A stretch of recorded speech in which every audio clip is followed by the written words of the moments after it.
Ezekiel chapter 23. Two adulterous sisters.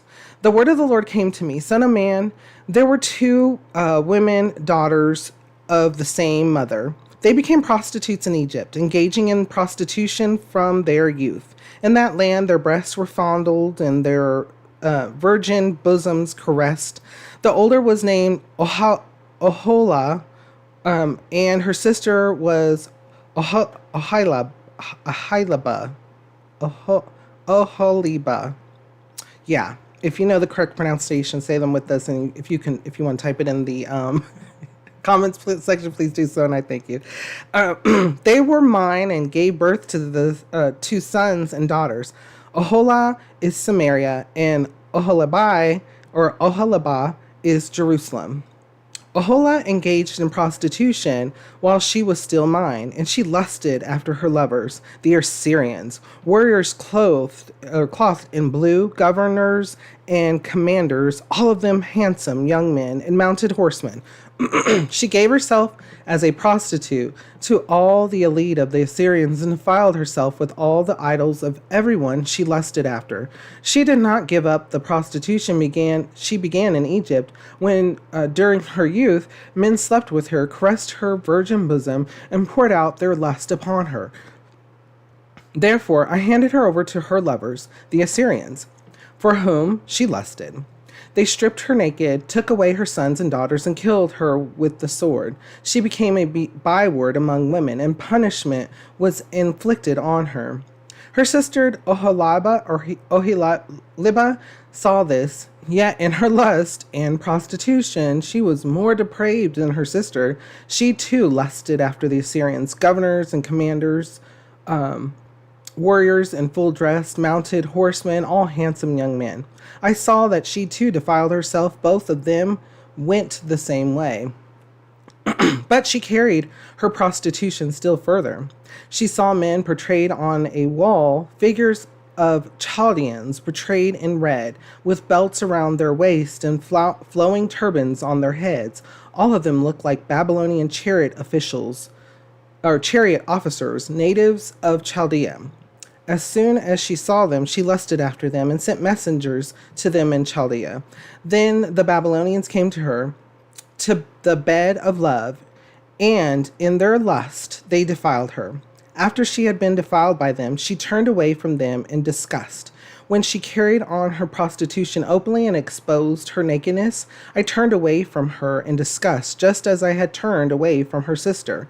Yet she became more and more promiscuous as she recalled the days of her youth, when she was a prostitute in Egypt. There she lusted after her lovers, whose genitals were like those of donkeys and whose emissions was like that of horses. So you longed for the lewdness of your youth, when in Egypt your bosom was caressed and your young breasts fondled.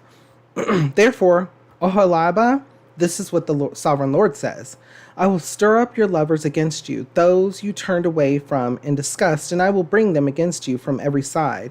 The Babylonians and all the Chaldeans, the men of Pekod and Shoa and Koa, and all the Assyrians with them, handsome young men, all of them governors and commanders, chariot officers and men of high rank, all mounted on horses. They will come against you with weapons, chariots and wagons, and with a throng of people. They will take up positions against you on every side with large and small shields and with helmets. I will turn you over to them for punishment, and they will punish you according to their standards. I will direct my jealous anger against you, and they will deal with you in fury. They will cut off your noses and your ears, and those of you who are left will fall by the sword. They will take away your sons and daughters, and those of you who are left will be consumed by fire. They will also strip you of your clothes and take your fine jewelry. So I will put a stop to the lewdness and prostitution you began in Egypt. You will not look on these things with longing or remember Egypt anymore. For this is what the sovereign Lord says: I'm about to hand you over to those you hate, to those you turned away from in disgust. They will deal with you in hatred and take away everything you have worked for. They will leave you naked and bare, and the shame of your prostitution will be exposed. Your lewdness and promiscuity have brought this upon you, because you lusted after the nations and defiled yourself with their idols. You have gone the way of your sister, so I will put her cup into your hand. This is what the sovereign Lord says. You will drink your sister's cup, a cup large and deep. It will bring scorn and derision, for it holds so much. You will be filled with drunkenness and sorrow, the cup of ruin and desolation, the cup of your sister's Samaria. You will drink it and drain it dry. You will dash it to pieces and tear your breasts. I have spoken, declares the sovereign Lord. Therefore, this is what the sovereign Lord says. Since you have forgotten me and thrust me behind your back, you must bear the consequences of your lewdness and prostitution. The Lord said to me, Son of man, will you judge Ohala and Oholibah? Then confront them with their detestable practices, for they have committed adultery and blood is on their hands. They committed adultery with their idols. They even sacrificed their children whom they bore to me as food for them. They have also done this to me. At that same time, they defiled my sanctuary and desecrated my Sabbaths. On the very day they sacrificed their children to their idols, they entered my sanctuary and desecrated it. That is what they did in my house. They even sent messengers for men who came from far away.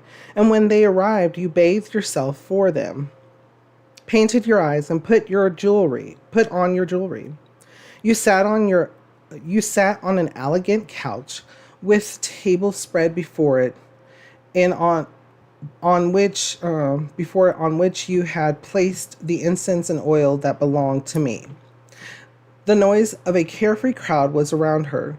Sabaeans were brought from the desert, along with men from the rabble, and they put bracelets on the arms of the women and her sisters, and beautiful crowns on their heads. Then I said about the one worn out by adultery, now let them use her as a prostitute, for that is all she is. And they slept with her, as men sleep with a prostitute, so they slept with those lewd women, Ohala and Oholibah. But righteous men will sentence them to the punishment of women who commit adultery and shed blood, because they are adulterous, and blood is on their hands.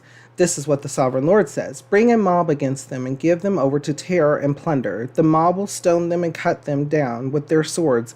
They will kill their sons and daughters and burn down their houses. So I will put an end to lewdness in the land, that all women may take warning and not imitate you. You will suffer the penalty for your lewdness and bear the consequences of your sins of adultery. Then you will know that I am the sovereign Lord. So while I was reading this, there was a lot. There was a lot. One of the first things, though, was a family. Okay, so one of the first things was family. Okay, so have you ever heard, not my house, or in my house there are rules. There's many things. Okay, so think about this. Think about parent, whether you are the parent, whether you're a parent now, or think back to where you were a child in your parents' home, and what rules that they laid out, what rules that they laid out for what was okay and what was not okay in the home. Think about those things. Think about how we developed these things to do these thought process. So here's the Lord providing guidance to his children, to his people. And here are people trying to provide guidance to each other and their children. Think about how the relationship of that is, how that relates, that there's nothing new under the sun, nor did we as men create things in our mind and say, this is how this is going to be. This has evolved over time in different ways that people hold their family, how their families have rules, have things that they will prohibit or allow within the household. Think about all those. Where do those come from? Do they come from love? Do they come from wanting to protect? Do they come from wanting to guide? wanting to show wisdom, to share, for understanding? Or do they come from someplace else? Do they come from places of jealousy, of hurt, of grief, of pain? So we can look at those things in our lives and also take that into consideration if we are a parent or we are someone who gives rules. Are you someone in charge? Are you a leader? Are you a manager? Are you a representative? So think about that in our lives. Have people sought you for decision making? Maybe you're not an actual leader, but you have been provided an opportunity to provide guidelines. You are a person who provides analytical data, or you are a person that provides barriers so that make sure that things fall in line to a certain prospect. Think about those things, or certain value. Think about those things in our lives and how they relate to our walk with the Lord.